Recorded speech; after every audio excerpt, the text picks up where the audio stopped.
Hello again, and welcome to Crossroad Conversations on the Be Happier podcast. And today I have a colleague, a peer coach, and in many ways I feel connected to my guest today, Jim Loring, who is a photographer. He loves the outdoors. He's a professor of photography. Who knew that?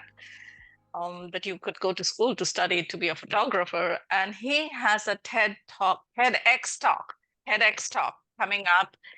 And if you're watching this on YouTube, you already know it is coming up. But if you are watching it on or listening to it on Spotify, Apple, or any other podcasting platforms, his talk is already out there on YouTube. So you can go search Jim Loring TEDx talk and you will find it. But I am going to be also including all ways of contacting him and following him in the show notes, in the description on YouTube. And I could talk for 5, maybe 15 minutes on him. But without that, I'm going to hand the mic over to Jim so he could introduce himself the way he feels best in this moment, right here, right now. So Jim, take it away. Tell us a little bit Great. about Well, you. great to be here, Kaya. Thank you so much for this invitation. What a privilege to be here and to be able to talk to everyone. And hey, everyone who's listening in. Jim Loring, very excited about the TEDx talk coming up. Photography has been my life. As a child, that was something that I aspired to. It seemed out of reach for so long. And I can remember, gosh, when I was 14 or so, looking in camera shop windows and the price tags of cameras and thinking there's no way my parents could afford.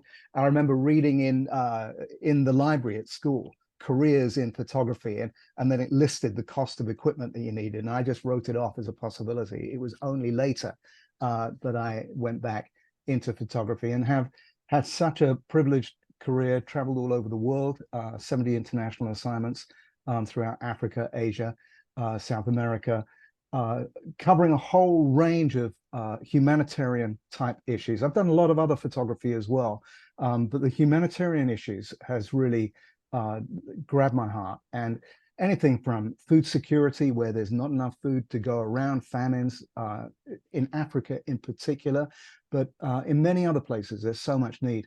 Water, sanitation, health projects, HIV, AIDS, malaria. I can remember in Uganda in 1989, photographing a young girl that was brought into a hospital. She was maybe 12, and there were no lights, and they used a flashlight to be able to operate on this child, but we really didn't think was going to be able to make it. She had, I believe it was cerebral malaria. I may not be 100% accurate. She made it. She made it through the night, but it was just trying to get a drip into her was unbelievably difficult. And the doctors there working, they did a fantastic job. The growing refugee crisis that we're seeing all over the world. There are more refugees today than at any time in human history. We often use the term biblical proportions. This is beyond biblical proportions. Conflicts in the world, and I've been able to travel to about 12 different conflict zones, either while the unrest is still rumbling or immediate after. Being able to meet with people and realize that, you know, so much of what fuels conflict is very, very personal. We hear the political story, we hear the global chess game going on. But when it's your family, it really cuts to the core. In Bosnia, during the conflict there, I met a family one night. We were in a room, these refugees, they've been displaced. How many generations? Grandparents? No, they would have been great-grandparents, parents, their grandchildren, great-grandchildren, were all in this one room. And in the corner, there was an older lady with a sweater that she was pulling the wool out of. I don't know if people are kind of familiar with that, but you'd reclaim the wool. You'd you undo the wool, wrap it up, and then you'd make a new sweater out of it. And it seemed to be so symbolic of what these people were doing. But they were telling us back then of a woman who'd been captured by the enemy, beaten up, raped, and legs broken, left in a barn overnight in freezing temperatures, left to die. And they found her and she survived. but that is deeply personal. That is so hateful.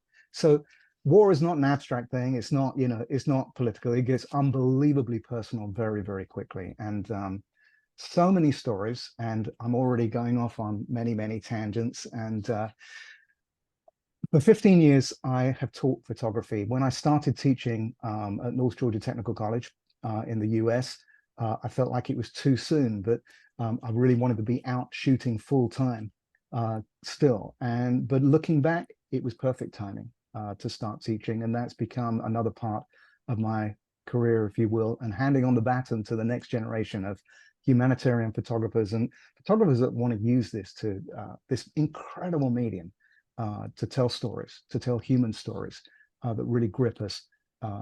My heart is very, very much in that. And while teaching, I was still traveling. And so in my breaks, I could, you know, I went to Mali when there was the rebel uprising in Mali, went to Lebanon to photograph Syrian refugees, went to Afghanistan and photographed, it was called ANIM, Afghanistan National Institute of Music, the most incredible experience. And this school, which had 30% of their student body were young women, which in Afghanistan, you know, was unheard of, and today is unheard of. I believe they got the school out. Everybody who wanted, who was involved in the school, and they've relocated to Portugal, was what I last heard. So anyway, I'm jumping about all over the place here. But Claire, you know, how do we do this? What more do you want How me do to we tell do you? this? Yeah, Everything you are doing is just right. That's what people want. They don't want me interjecting. They want to hear your story, and they want to get caught up in this whirlwind that you're taking us across the globe. And every name you mentioned, you know, whether it was Lebanon, Syria, you know, Afghanistan, wherever, it's like these are moments in history that will be remembered forever. And even sometimes we know that history gets rewritten according to the convenience of whoever is ruling the nation or the world at this moment. written by the But victors, still, isn't those that right? names will show up. Yeah, Those names will show up. yeah, And I once heard someone say that those who forget history tend to repeat it. absolutely. Yeah, history repeats itself. It has History to. repeats We don't itself when you remember. forget. Yeah, absolutely, and it's so important to remember. Mhm. Yeah, you don't Absolutely. forget. Yes, you never forget. And so you are a custodian, you're also a witness, and we get to see the world through your filter, through your lenses. It's Yeah. a great legacy that you have built up. And so something is coming up right now, your TEDx talk. I don't want you to give away your talk, but Yeah. still tell us, how did you come up with this idea that you have an idea that deserves being shared on a world stage, a great platform? And tell us a little bit about your journey into becoming the TEDx speaker Well, of course, in the less than TEDx seven stage is, days. we all know of it, and what an amazing opportunity. And photography has been my life, and photography is such a powerful medium. We can start conversations about things that matter with photographs. Photographs become the excuse to do that. But photography for me is a means to understand what's going on. And one of my favorite quotes is by this incredible photographer. She's no longer with us, Dorothea Lange. She said, "The Mhm. camera is an instrument that teaches us to see without a camera." And photographers need to use their eyes to see in a completely different way. Our eyes are incredible, of course, but our eyes are designed to work in a certain way. We focus on a very small area, and then we scan a scene to collect a kind of good sense of everything that we're seeing. And one of my favorite photo tips that I've always told my students is, look at what you're not looking at, because our eyes tend to focus on one thing and we're not as cognizant and aware of everything else around. I think that's a great saying to have for life as well. Look at what you're not looking at. Photographically, it works on many levels. Could be just visual, and I'm sure we've all seen photographs where there's a lamppost or a tree growing out of somebody's head. Well, it happens because we're looking at the person, engaged with the person. Nothing wrong with that, but photographer's got to look beyond and look at what's in the background, because what's in the background matters as much as what's in the foreground and the main thing that you're looking at. So photography is a tool of exploration as much as anything. And I think many photographers, documentary, humanitarian photojournalists will talk about, they'll take many, many pictures and only a few of those will be published. And a part of the process of taking a lot of pictures is not because you're hoping to get lucky. You know what you're doing, but you're exploring. You're using this camera to explore the world around you. I have many methods for that. One of my hero photographers is Sebastião Salgado, and many years ago I read about the way that he would go into a situation to photograph without a preconceived notion of what that situation was like. Now, of course, we need background information. We need to understand when we're going into another country. We need to understand the political context. We need to understand a bit of the history. But it's so easy to go into a situation and we've already got a notion of what we think this is like. And a lot of that is secondhand information that we've gathered from all sorts of secondhand sources. But when you're a photojournalist going into a situation, you now need to wipe the slate clean. I'm going to record what I'm actually looking at and make observations of that. Many photographers would dream of being able to spend an extended period in a location to really gain an understanding, a month, 2 months, 6 months. I've not had the luxury of being able to do that. Most of my trips have been just a couple of weeks, and very often I'm required or expected, when I'm hired, to hit the ground running. I start shooting straight away. So how do you do this kind of fast track method of getting from A to B? I want my images to be authentic. I want them to tell the truth. Absolutely, they're going to tell the truth. I'm not going to compromise on that. So how do I get there? And my working method has been to ask myself internal questions about the situation that I'm stepping into. And then once I've found the answer to that question, either through observation or talking to people on the ground, then I've got something to photograph. So an example of that might be, what's the one thing that dominates in the people's lives that I'm going to photograph? In many parts of Africa, water and lack of access to water is a huge issue. When it takes you half a day to go and get the water that you need, that you have to physically carry back either on your head or maybe on a bicycle and push it back, that dominates your life. You have to have water to be able to survive. And so that then becomes the main theme of those people's lives. Other times, vulnerability is the real thing that dominates the lives of these people. I can remember in Colombia and other Central America countries, in the slums, in some of those areas, lack of security is huge. You've got nowhere safe to, even if you have belongings that were of value, you've got nowhere safe to keep them. And if you did have them, that puts you at risk, because somebody's going to come and take them and they're going to beat your door down to get them, or worse. And so that sense of vulnerability and threat is there the whole time. And of course, it dictates the way that you live your life. So there are many, many things. Very often I want to photograph and capture an image of what it's like when I'm not there. It's all very well to be there and get, very often it's a beaming smile. So many times I've seen someone and thought, oh, that'd be a great person to photograph, and gone to them, asked, and they're so excited, this beaming smile on their face. It's their moment of fame. And there's nothing wrong with that picture. It tells the story of what's it like when a Westerner or somebody with a camera comes along, picks someone out of the crowd and says, will you do me the privilege? Can I take your photograph? And they're so excited. That's the story that it tells. What's it like when you pick someone out of the crowd? It doesn't answer the question, how do these people feel when I'm not there? That is the picture that I'm really interested in, because that picture gets under the surface, under the skin of what life is really like for these people. And I think if I'm going to do justice to both the individuals that I'm photographing and honoring them adequately, that's what I've got to do. I've got to get under the skin here and capture what life is really like for them when I'm not there. So what I'm hearing you say is going back to looking at what you're not looking at something or seeing something that's not obvious.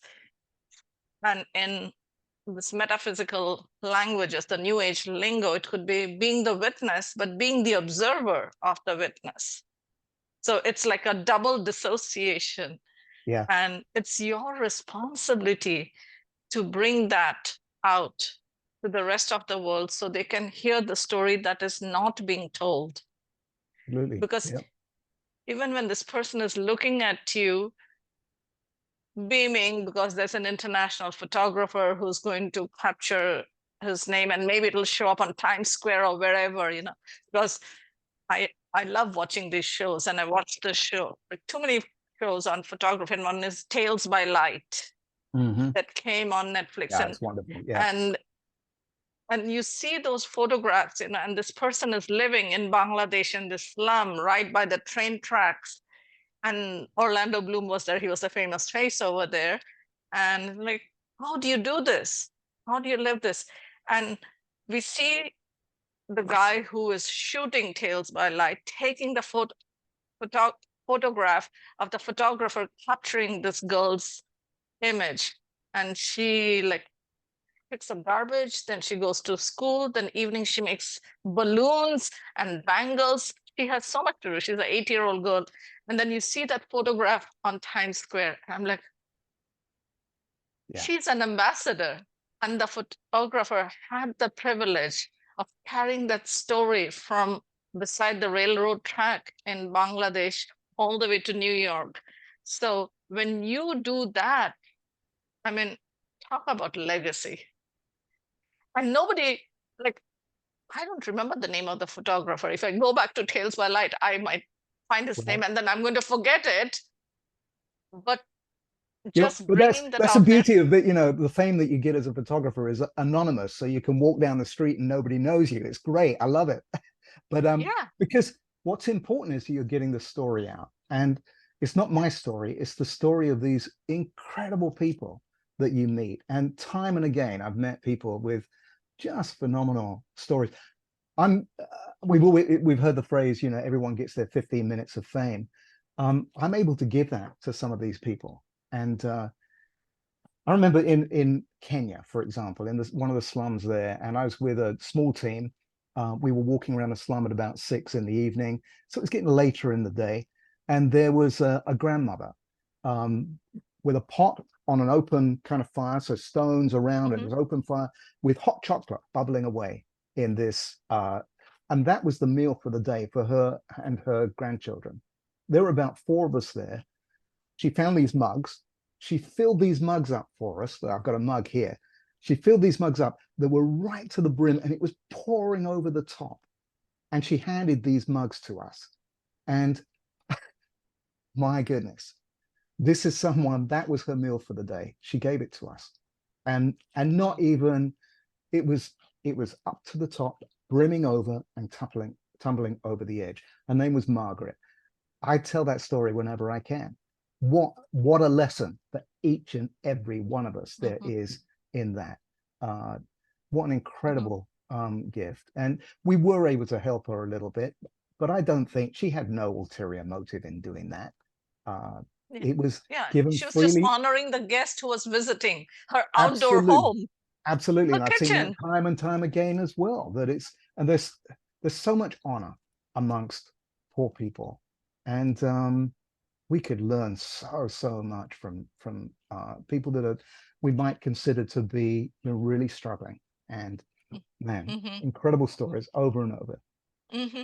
So the world is just a spiritual gym. You just Hmm. come here to get stronger and better. And it's the survival of the fittest, going back to again Charles Darwin. So you give people their 15 minutes of fame, and now you're going to walk onto the stage and have your 15 minutes of fame. So I want to drag you back into the Oh, okay. Back to the TEDx. Yeah. conversation because I want to know how you thought of it, that, okay, you had an idea worth sharing and your journey into becoming that TEDx speaker. Tell us a little bit Absolutely. about that. Oh, yeah, you What you bet. gave to Well, the world, it's karma coming back to you. Now it's your time to stand up and share my and my shine. passion is to tell the stories of these people, incredible people around the world, and that's been on my heart for a very long time. I photograph. I've done exhibitions, not a huge number, but I've done keynote speaking at universities and colleges previously. But the TEDx stage, of course, that's a great platform for Mhm. really getting that message out. And I love photography. I think photography is such a unique medium as well. And so my talk is going to be revolving around the power of photography and the power of photography to tell stories that really matter. The journey itself, then, well, I've been teaching photography for 15 years, so you learn how to speak, how to get comfortable in your own skin, and convey information that you're really passionate about. And it's been on my radar for a long time. If it's probably been a bucket list item for a good while, and it just seemed the right time. It's lots of changes in my life in the last year or so. I reached an age where I was allowed to retire, so I'm semi-retired, but it's not really retirement, not in my mind. But I've stepped back from teaching.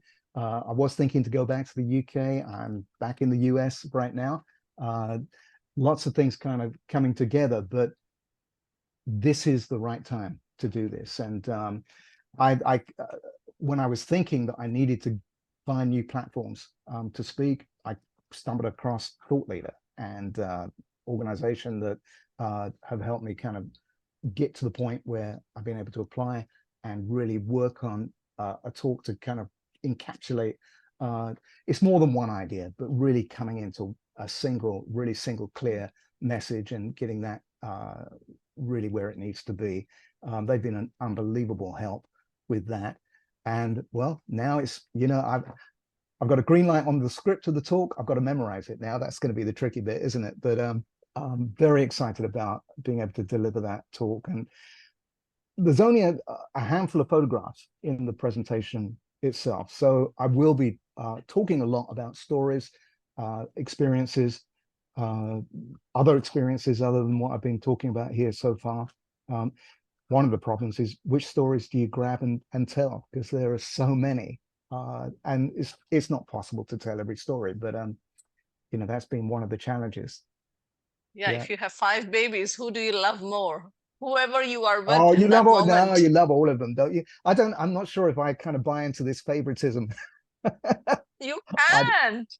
You can't. You No, love all of them. They're all parts of you. absolutely. So all these photographs are part of your journey. So Yeah, yeah, it's true.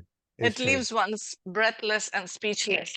So you also have a program where you teach others the basics and help them become their own, you know, themselves, and use photography as part of their legacy building, their passion, their Yeah, source of income. So tell us a little bit absolutely. about that program that you Absolutely. have. Well, teaching photography at college has been incredible privilege. And one of the things I would always say to my students is, what is the body of work that you want to produce for your lifetime? Because you're at a point in your career, you get to choose. You get to Mhm. choose what the subject matter is. You get to choose what it looks like, and what are those core values that you want to convey through your work. It may be a stylistic thing. It may be a very basic kind of message. It's a slight aside, and I'm going to come back to your question in a moment, but it's subtle things that I've often said to my students. The most important thing that you bring into the room is being comfortable in your own skin and how Mhm. you connect with the people that you're going to photograph. Of course, you need to know how to use your camera, how to compose an image, how to put all of those actual photographic things together. But actually, it's who you are as a person that really matters. And so that is so reflected in the images that people produce. I can remember one student, I won't name drop, but I think one of the most beautiful things about her work were the way that you could see people very naturally relating to her and being very relaxed. Uh, Group family pictures, um, just great smiles, but much deeper than that. It wasn't just that. So the body of work that you're going to produce, you get to choose what that can be. And so teaching has been an incredible privilege. I think a lot of college programs, they get people to the point where they really hone their skills photographically. They know how to compose a picture. They understand light. They might put together a portfolio. They may have an idea of business. But when you get out of college, like anything, that's when the rubber hits the road. That's when you've got to figure out how you're going to make it. And that's the difficult piece. It was when I left college many, many years ago, and I still believe it is today. And so my coaching program, I've got two offers. They overlap a little bit. So they start with people who have not been able to go to college or are not in a position to be able to do a full-time program. They can't, they can't just throw in their job and spend 2, 3, 4 years studying a subject that they love. My coaching program is going to take people from maybe not a totally basic level, but certainly at a level where they need to really develop a lot of skills. And that program is designed to get them to the point where they put together a portfolio of work which is unique to them. They're confident in, they know that they can talk about their work and present it, and then get them to the point where you're going to launch your own business, or you're going to figure out how you're going to generate income from doing photography. And then how are you going to get yourself published? So how are you going to get sitting in front of a photographic editor or a publishing editor and present your work and get hired to go and do an assignment that is then going to see, it's going to be in print, it's going to be published on the internet, it's going to be seen by many, many people. And so my program is designed to take people from either right from a real basic level all the way through to that point. But there's a second offer, which is shorter. People that may have finished a college program or have got really quite well refined photographic skills. They don't need to know the basics again. They've got that. So I'm going to work with them to develop their style, their confidence, put together a business plan. We're going to figure out how to get them sitting in front of a photographic editor to get their work published. And so that's the second part of that journey. So that's the coaching program. It's designed to take around 6 months, but obviously people are going to start at different times, and people are going to work at a slightly different pace. So it's an individual program in the sense that I'm going to work with them one-on-one and figure out, well, where are you now? How are we going to get you to where you need to be? Of course, there's just so much information out there about photography on the internet. There are videos, there are amazing, amazing, beautiful work, incredibly skilled and talented photographers and communicators as well. I think this is the thing that's, when I was teaching full-time, there's no substitute for a structured program that takes you from this point to this point. And that's the goal of it. Your goal is you're going to be a professional photographer. That's what we're going to see you become. Establish in business, so you're generating income from your work, and then the things that you're passionate about, we're going to find a way for you to get your message out and get those images seen to a broad audience. I was going to ask you that question. What makes you different? What sets you apart? And you answered the question while I was feeling it, it's that structure. You give someone a structure to learn the trade and then sell themselves as a tradesman or a tradeswoman. Exactly. And gosh, I mean, photography is one of those subjects, like many, as you get into it, you realize, oh my goodness, there's so much more to know about this than I could have imagined. And but the structured program is going to fill in a lot of those blanks. I think there's, of course, you want to be a skilled photographer and you want to be clear on the message that you want to convey. But working in a visual industry where you're working with visual professionals, those are the people that you're going to be talking to. So getting confident that, the technical terms that I'm using are correct. Back in the days of film photography, reciprocity failure was a kind of technical term that we would talk about. It's technical. It's if you're a doctor, there are going to be things that you're going to talk to other doctors about. If you're a photographer, there's a level of technical understanding which undergirds your understanding. And when you have that, it gives confidence. And without it, well, you can still be confident, but well, here's the thing as well. There are a lot of big egos. So I have to be careful how I kind of phrase this within the world of photography. There are a lot of people that are very kind of bold and confident about their work. Although actually, I think a lot of people, in my experience, most photographers struggle more with not having quite enough confidence. But getting that kind of that line just where it needs to be, if you're going to step into the world and work with other visual professionals, being confident but being humble. Yes. So that's healthy confidence. That's the healthy confidence, not arrogance, not overconfident, not underconfident and self-doubting and self-judgment and self-criticism, but this healthy balance between the two extremes. Absolutely. And that's your area, isn't it? That's, you know a lot about that. Yes. So I'll tell you what would be an interesting, I'd love to get your thoughts on this. That I think for many artists and lots of creatives, we get wrapped up, our identity gets wrapped up with the art that we're producing. And of course, if you're really pouring out your heart through your art, there's quite a lot of vulnerability that goes along with that. And so if somebody doesn't like your work or they criticize it, it can really cut to the core and really hurt. And to the point where, you somehow you need to manage this in a really balanced way. And for me, I've often thought, well, that's my work, but that's not my identity. That's not who I am. My value is not based on that work. And my value is as a person in my own right, as opposed to the work. And for me, that separation has been really important. But yeah, I'd love to hear what you think about that, and what the root of our yes, you gave the answer in the question. You gave the answer in the question, and let me tell you, value in who I am and not what I do. Yeah. And that comes with age, that comes with time, that comes with practice, that comes from learning humility, getting back on your knees, getting down on your knees over and over and over again, and learning to get back up because somebody reached down and lifted you up. So you never forget that. You never forget that. And yeah, who you are. Oprah gets paid for who she is, not what she does. There you go. There's the thing. Yeah, it's true. Yeah. Right? All these amazing people who charge hundreds and thousands of dollars don't do it because they are smarter or better. They just know what they are worth. So know your worth. Know who you are. Know thyself. Without knowing thyself, you cannot love thyself. So you have to know who you are.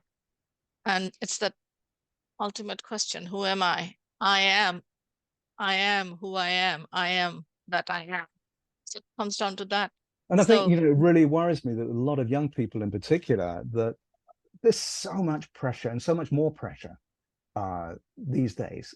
Am I smart enough? Am I good looking enough?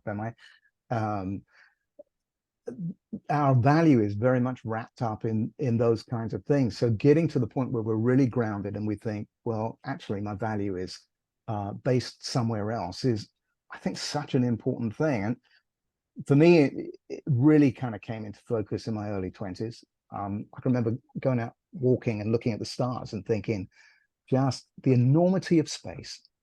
And yet here I am, I'm alive. And the gap is just so big that it's beyond our imagination. But the bottom line, all life is a complete miracle. And my life is a complete miracle.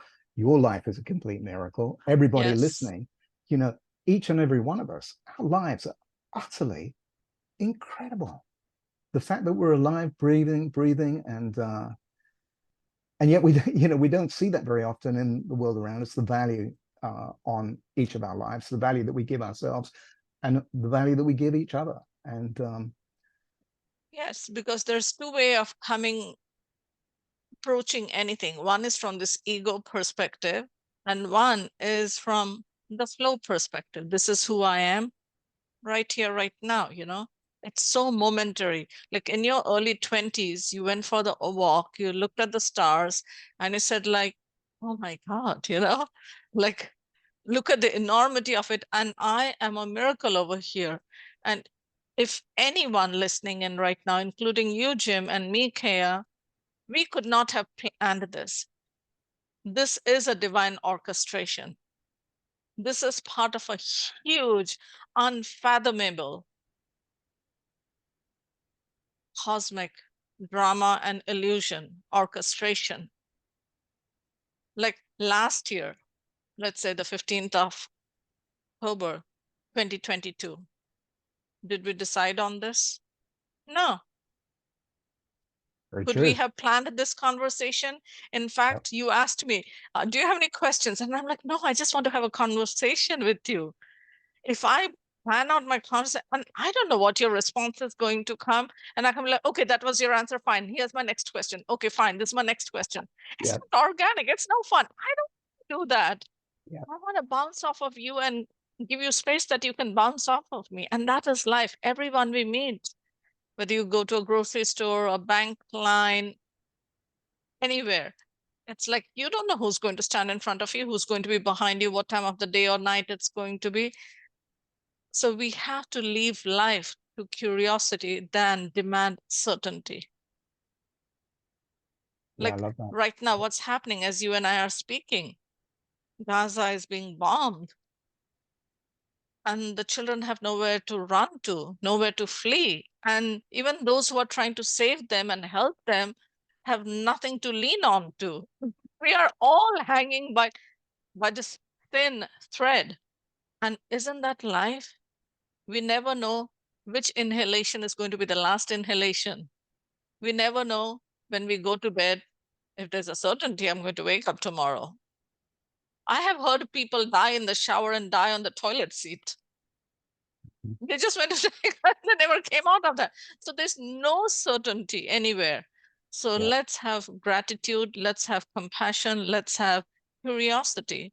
When we get married, we plan on being married forever through sickness and health until death does us apart. But it's not just physical death, it's emotional death. Mhm. Mark Twain said that most people die at 25 and get buried at 75. How true is that?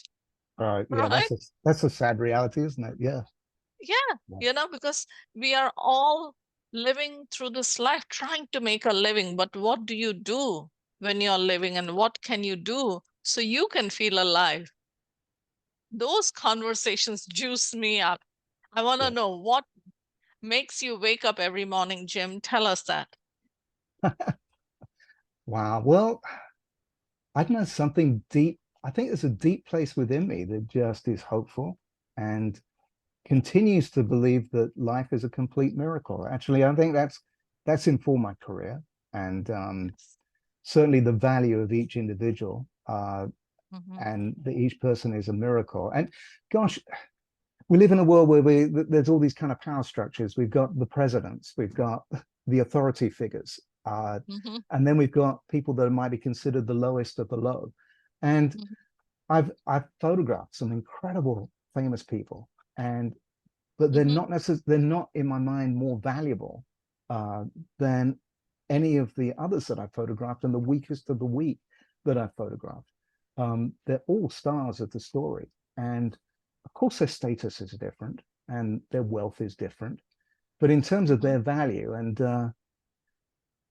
you know, the most powerful is worth so much more than, than their status can Mhm. even come close to. You know, we are a miracle beyond imagination, and that for me has been really important. So what gets me up in the morning? Well, it's something even beyond that, isn't it? Really, it's a Mhm. passion, it's a Mhm. heartbeat, it's it's the pulse. You know, there are always things that are going to happen to every one of us that's going to knock us down. And I've had my fair Mhm. share of those things that, you know, I divorced a few years ago, you know, sickness that comes along, right? Cancer. Very glad to say that's dealt with. Well, I hope it's dealt with. I think it's dealt with. It is. It is. The blood work says it is, and that's good enough for me. Um, Mhm. Life's a miracle, for goodness sake. It's Yes. magical. And we dare not lose sight of that. And Mhm. although you know, I get it. As somebody once said, you know, that people that struggle with depression. I mean, I'm so compassionate and understanding about that. Mhm. And of course, suicide is more prevalent now amongst young people, especially, than it's ever been. And it was described to me that some people can walk into a big building and some people can find the windows and gravitate towards the windows. And somehow they manage to do that. but others, they don't. The darkness seems to just get too much. And I think it's a beautiful picture, a beautiful way of explaining it. But the windows are there. The windows are there. The light is there. If only we can gravitate and find that.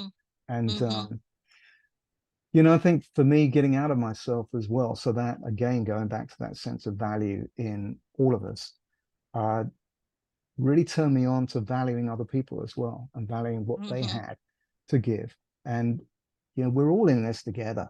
We're trying to work it out. We're painfully individualistic about things, but by golly, we all, we're going to stand or fall together. And so I really hope we can navigate and figure out how to build alliances and connect and work together. And again, that's been the story of my career. I've had the privilege to travel all over the world.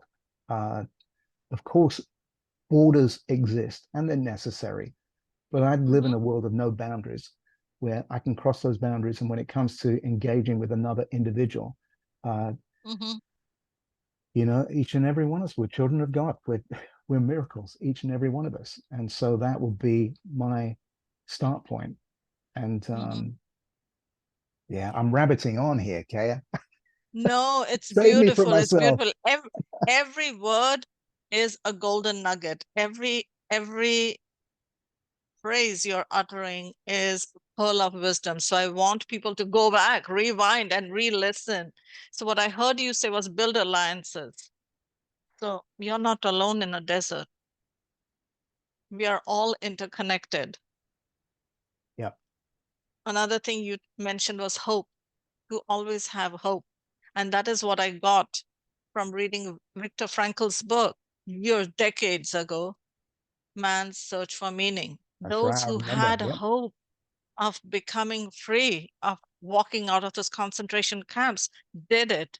And those who did not have hope just lay on the ground and let their body wither away and the spirit depart from the body. So to have hope that we are miracles, I'm going to reiterate that we are miracles, and borders and no boundaries. You can have a brick wall, you can have a fence made out of reeds or this iron chain links, whatever, or just clouds, just your arm, just these clouds. So because there's this energy fields, right? You need boundaries to know what is yours and where your stuff ends and someone else's stuff begins. But that is our human experience. If you can tap into your own divinity, like why did you incarnate in this lifetime? Then all is one and one is all. And a great philosopher from India, he once said, when I feel love, then I know I'm everyone, everything. And when I am wise, I know I'm nothing. And somewhere in between the two, I always exist, from being everyone to being nothing, in between love and wisdom. And well, that's to stay beautiful. in that, Yeah. to stay in that mindset. And when you were talking about speaking with the powerful or the weakest of the weak, and what makes someone weak is our perception. And what makes someone powerful is again our perception. Like the president of the United States is touted as the most powerful person on the planet, but he too has fears and concerns, Absolutely. right? So Absolutely. what makes him more powerful than the weaker person? And it's written in the Bible that the weak shall inherit the heaven, the meek shall inherit the heaven. I'll There you take go. that. Yeah. Yeah. I'll take that. But heaven is not something you get to after you have moved on, after you have from this earthly existence. Heaven is here on earth. Hell is here on earth. It's what you make of it. Like when people are bombing Gaza and people were leaving Afghanistan and there were people flying in to help. Like when Ukraine was being bombed, I know a guy from our neighborhood here because he's the boss of one of my clients. He flew into Ukraine Wow. Yep. to take pictures. And if you go on, it's on IMDb, on YouTube, and they have been um, they have been like, now they are part of the, what is it, where everything's archived, the Hall of Congress, Congress of Hall, or wherever, Mhm. Smithsonian Institute has a section, and all his stuff is going to be there. God knows his 40 years of work, and I might be messing up the numbers, but anyone who clicks on anything and watches, because everything's online now, he will get a royalty. He'll get a commission. He'll get $1 or 10 or 100 or whatever, depending on how many hours have been watched or how many minutes have been watched. So people were flying out, like right here in my neighborhood, right in front of my house, like barely the end of the block, and there was a street in between, and there was this fires, the Thomas fires, in California. Thomas fires happened in 2017, December 2nd. And I woke up because my neighbor was banging on my door saying, "Oh, there's a fire." And I just, "Look, what? There's a fire." And I stood and I watched the fire for 4 hours. And I just kept saying, "Fire, stay on the other side of the road. Don't come here." And you can see these yellow lights and white lights coming down because everyone Wow. is running away from their home, and the fire trucks are going up, and the news van is going up. So it's so interesting, right? Two perspectives are the same. Someone is trying to escape and someone is going in. And the one who's going in is not going to save his house, it's going to save the city, I mean, the people's houses, the people who are fleeing that. So when people were leaving Lebanon and Syria, you went into that. You see what I'm saying? So Mhm. there is two ways of looking at it. So when there is trouble, we can always run, but can we hide? Like, I was born and raised in India. I left India, but did India leave me? The moment I open my mouth, people can tell I'm from India. You open your mouth, they know you're from UK. You left UK, but did the UK Yep. ever leave you? Well, no, of course not. And likewise with India. Yeah. Yeah. Yeah, it is like that. So stand up, reach out, find something else to do, and find that hope and know that you are a miracle. You are a miracle just being alive, just being able to take that next breath. And in someone else's life, you're being a miracle. Because when they think of you, they feel good about it, but they know you. So to stay from that space, to come across from that. There you go. Yes. So Well said. before we wind up, I love this conversation, and, photography, that's a deep passion of mine since my childhood. And being a coach now, we have both been working together. So what is it that you want to leave the audience with when they are listening to this? There's something that you wish you had said, and I want you to say it so they can hear that, maybe at the end of the day when they're brushing, they say, that man with his interesting accent, I like what he said. What is that? How would you Well, encapsulate we've all of really been this? focusing on how each and every one of us is a miracle. And let's hold on for that. And that is so far reaching. Of course, it has an impact on our own self-perception, our own personal value. But actually, if that becomes real, it has to then impact the way that we relate to others. Uh, the no boundaries. I had an exhibit called No Boundaries, and that as an idea, I think is really powerful. I think humanity, we gravitate to our own crowd, people that think like us or believe the same things like as us. Politically, of course, we see huge divisions, and it becomes so visceral so quickly. Uh, you know, it's very natural for us to get to the place where we feel safe, but a lot of times those are invisible boundaries that we've created, and they're artificial.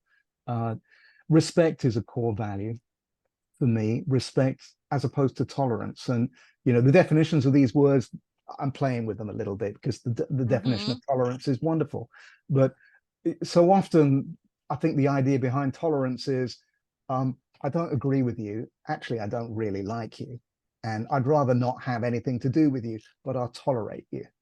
Now, the Mm-hmm. word itself, it's not quite like that, but that's the feeling behind it. Whereas for me, respect, in contrast to that, is, uh, we don't agree on things, or we don't see things in the same way. But I'm going to honor the story and the journey that you've been on that's brought you to the point where you believe those things. I'm going to honor those things, and I'm going to stand up and I'm going to look you in the eye and hope that you're going to do the same for me. I'm going to respect you. And that, I think, is a foundation that we can start talking to each other and working it out. And, you know, working it out on an individual basis, but working it out on a grand scale as well. And by golly, we need that. We really need that. Yes, we need the dialogues, because the only time you go to war is when you have run out of words. Yeah. Yeah. Yeah. And we need to, you know, gosh, I wish we lived in a world where we didn't need the military. We didn't need to defend ourselves. Sadly, we don't live in that world. My boys laugh at me because I've called myself a reluctant non-pacifist. I wish I could be a pacifist, but we live in a world where we need to have military, and because of that, I would give my wholehearted support of the military without a second guess at all. So I don't want to be misheard by saying that, but by golly, I wish we lived in a world where we didn't need to protect our borders in the way that we do. As long as there's inequality, there will be some who will try to take advantage of someone else. And you were talking about being in Colombia, where people owned something, they brought it home, they rightfully own it, but they still have to protect it because somebody could break in and take it. And when I went through a past life regression, you know, which was again decades ago, one of the things I came out with, because we were talking, it was in a group, and I was talking to this lady next to me, and I'm like, oh my God, we have been the one who raped, and we have been the one who was raped. We have been the murderer and the murdered. You know, it's almost like, how do you escape? How do you break the cycle of inequality? And one of the things you mentioned early on was balance. When I was talking about this healthy self-esteem and healthy confidence, it was about the balance, you know. And whenever you see balancing, it's like being on a seesaw. It's like being on a teeter-totter. You're going up and down and up and down. So we need someone to make sure that this guy over here is balanced with the other guy. So both of you are having fun on the teeter-totter, and not like, you know, this one just takes it and you are like stuck up in the air, you know, or this one comes down, and this imbalance. And that is where we have a force called the military, who tries to make sure that the borders are protected. Like, you have a security system in your house, so you can sleep at peace and no one breaks into your house. Things like that, right? So yes, it is an extremely complicated and intricate fabric in which, through which we are all meandering. So let's have hope. Let's believe that we are miracles, and let's lean on to each other and know that anything is possible. When you mentioned the stars, the word that came to me is, yes, you are connecting with the stars because you are from the star and you are just stardust. You are that light within you. It's that spark within you that connects with the light outside of you. Yeah, beautifully put. That's great. Well, So I've really enjoyed our conversation. This has I been really did it really too. magical, and yeah, And I wish look you forward. well, Kaya. And Oh, this is your podcast, isn't it? But you're doing a TED Talk, aren't you? I have been applying, but I have put it aside, and I'm focusing on food and not on fulfillment. So again, balance of the food, you know, There you go. foraging for the food and finding fulfillment. So Yeah. this is something I'm working on, is to apply some more. I don't even think I sent out 10 applications, but Ah, yeah. yeah. Well, it's a So work in progress, and that's no small thing in its own right to get to that point. yes, and I love doing this. I love meeting each of us who shows up here and having these conversations, extremely intimate, organic, and to keep the flow going, you know, because the world deserves to hear every story, and no one deserves to die with a story not shared, or a song not sung, you know, because we all have it within us. Yeah. And Yeah, that's what this absolutely. is all about, you know. I couldn't agree more. And you know, commercialization, in a sense, is kind of we it's like we only honor the big stars, but there's so much creativity, so much so much Mhm. poetry. Gosh, when we were kids, we all had to write poetry. Did you have to write poetry in India when you were Yeah. at school? Yeah, Yes. all over, everywhere. And our stories are so important for handing on to the next generation. So in our families, in our communities, it's not only the single voices that are heard throughout the media that we could all name the same names at every level. That creativity is unbelievably important. Mhm. And remember, you are important. We are all important. There And you no go. one let anyone take that away from you. Yeah, That you are stardust, you are a miracle. And hold on to that hope. And if you ever want to explore the medium of photography, give Jim Loring a call. I will have his information out there in the description, in the show notes. Click on the link and book your call with him. So at least you will have a nice chat and know that absolutely. maybe this is a possibility for you. And definitely tune in to the TED Talk as soon as it's published. I will have that link also I'm going to throw one more in thing in here, Kay, show if I notes. can. So I'm offering a free mentor call with people. So, if you don't feel that you're going to have a hard sell, if you ring me up and you want to spend 20 minutes telling me this is where I'm at, where do you think I can move on from here? We can talk about that. And I think, my coaching program is quite specific. It's not going to be for everyone, but this is not only about my coaching program. If you want to talk through where you're at, give me a call. I'd love to talk and connect with you and see how you can move forward and find the thing that's right for you. Mhm. And let me tell you, I had one of those calls with Jim, and it was like I could go on forever. It was so informational, it was so entertaining, and for me personally, it was transformational because now I'm thinking like, oh my God, I want to work with Jim, but let me finish these few things out there that I need to do and land my own TED Talk. And I'm like, and then I'm going for this. I'm going for this because there's so much you do for everyone else, but there's something you have to do for yourself. And if this is one of those things, then do it. It's like learning a piano. It's like learning to surf. It's like learning photography. We did not even talk about your love of the outdoors. So No, we that'll didn't. be our next talk. Yeah, there you go. Yes, we always have to leave a little bit cliffhanger Yeah, for the next, there you go. next. Yeah. One All of the right. projects I've been working on, the life of trees, so we can talk about that. And the next talk will be after you have delivered your TEDx talk. So we need to talk about that. So this doesn't Right. end over here. So people come back and stay tuned and have a blast. You deserve it. If I could Fabulous. be Thank you. anywhere, I'd be here with you, sharing our healing hearts, our hope and our truth.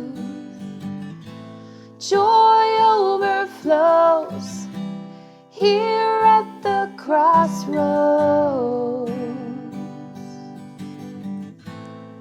Here at the crossroads. Oh, here at the crossroads.